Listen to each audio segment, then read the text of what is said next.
you take comfort in furniture passed down through generations, the stories in vintage pieces, and how family businesses are reinvented to stay relevant, then this is for you. Carmit Bamberger's life and her reproduction furniture business encompasses it all. Hi guys, my name is Carmit. I'm the owner of Miller's Antiques. Welcome to my store. The history actually goes back quite some time. We think around 90 years or so. My grandfather, Simon Miller, was a Russian Jew who arrived in South Africa at the beginning of the last century. He set up a business in downtown Johannesburg selling office furniture, and he did that for quite a few years. And eventually he transformed that second-hand office furniture business into Miller's Antiques. My personal style is definitely part of my journey from my father's time through to where I am now. I'm very much influenced by history. I love the vintage look, but I also love combining that with very modern touches. So I love an eclectic look.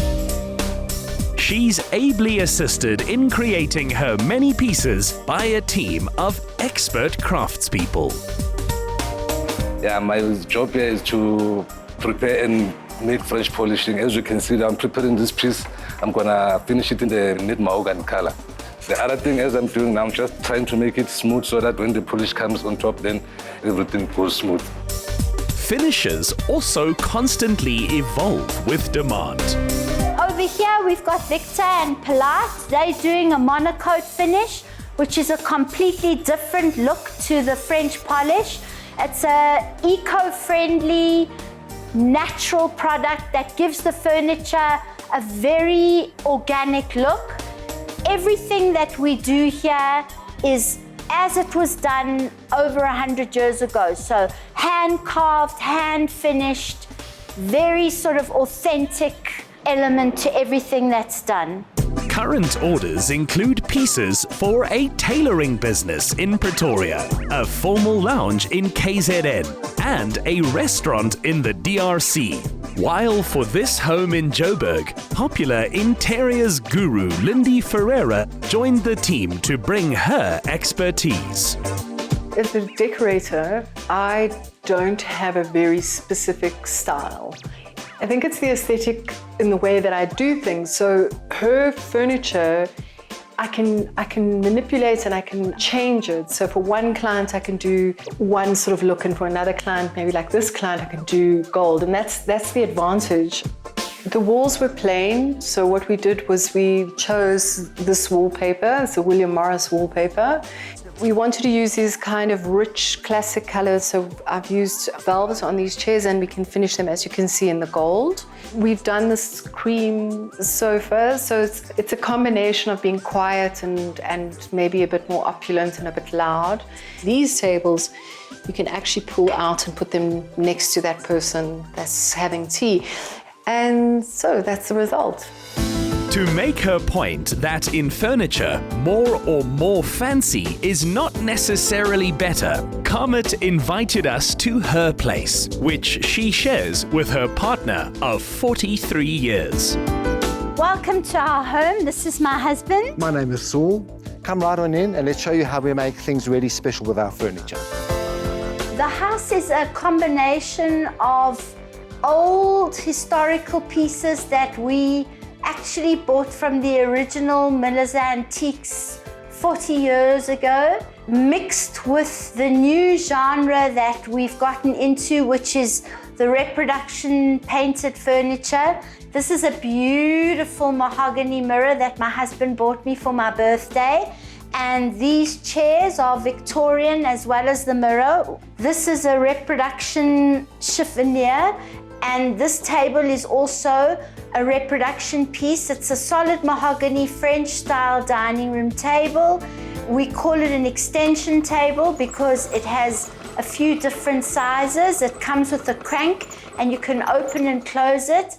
In producing furniture or collecting it, their idea is to buy once, be conscious of sustainability, and that classic style endures. Welcome to our bedroom. This beautiful bed is called the Zeus bed. I absolutely love the rattan, and I love the vintage black polish with a little bit of a copper detail to it. Here is an exquisite Regency rattan mahogany berger chair, which we inherited from my father after he passed away. And it's just an exquisite example of that period, the simplicity and elegance. Sometimes we have to sell a piece of furniture in our house because we've run out of stock, and we have to replace it with something. And we're so excited about this recent one because we had a fabulous daybed in our window, and we've replaced it with this beautiful couch. We call it the Neoclassic. It's part of our latest collection, and we feel, particularly with our own house, that there's a very strong vintage element to the house, and we would like to introduce some cleaner, simpler lines.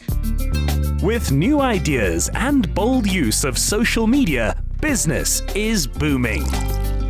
When I took it over, of course, I had to think of a way to bring it into the current genre that we find ourselves in terms of decorating. It was an exciting challenge led by my husband, who introduced the element of painting the furniture. So yes, it was more the painting brought in the French style. And what has been most exciting, I think, for us recently is bringing in the natural wood finishes, more contemporary designs in fabric, to update and reset the classic vintage look into a more modern context. And I like the fact that we're learning new things, that we're evolving. Our home actually is always evolving. It's been evolving for many years to get to where it is now, and I don't think we're finished. Much as they love the vintage, these two find a sense of sanctuary in change. They refuse to be caught in just one frame of this movie called life. Get more of the Insider Essay online. Follow, connect, engage, and be inspired to live better with the Insider Essay. Watch the show Monday evenings at 6. Repeat Saturday at 1 on S3.